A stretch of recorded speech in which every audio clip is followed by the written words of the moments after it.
uloga politike je da napravimo, ja mislim, dobro uzdušje, kako se kaže, među dvije države. Ja moram reći da oba dva ministra, ne da smo dobri ko ministri, baš smo postali ovim 3 godine i prijatelji i idemo jednom drugom u Sloveniju, u Hrvatsku, da gospodarstvo jedne i druge države vide da znamo surađivati.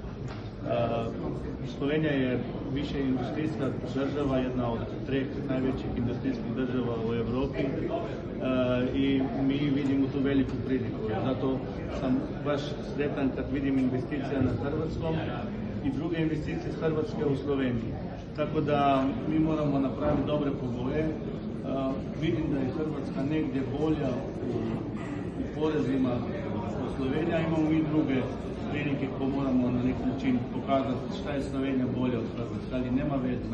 Ovo je geopolitika i što je ministar rekao, sad su neizvjesne dani. Vidite da, kad se, ja moram reći, probudi Trump, ne znamo li će biti 10, 50, 100% carina, tako da Evropa mora na brzinu odgovarati, jer inače će cijela Evropa imati problema. Dobro surađujemo na turizmu, što je rekao, skupo promoviramo ove lijepe kraje na ovom planetu u 3. zemaljima, tako da i prvi rezultati su tu.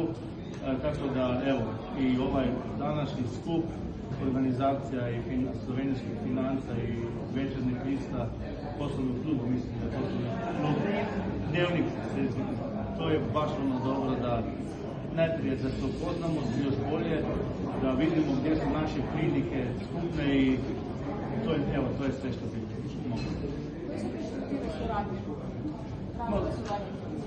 Ja mislim da na svim područjima, na industriji, na prehranskoj industriji, na turizmu, tako da ja mislim da ako napravimo dobre pogoje, onda će gospodarstvo samo da nađe puteve koje su najbolje.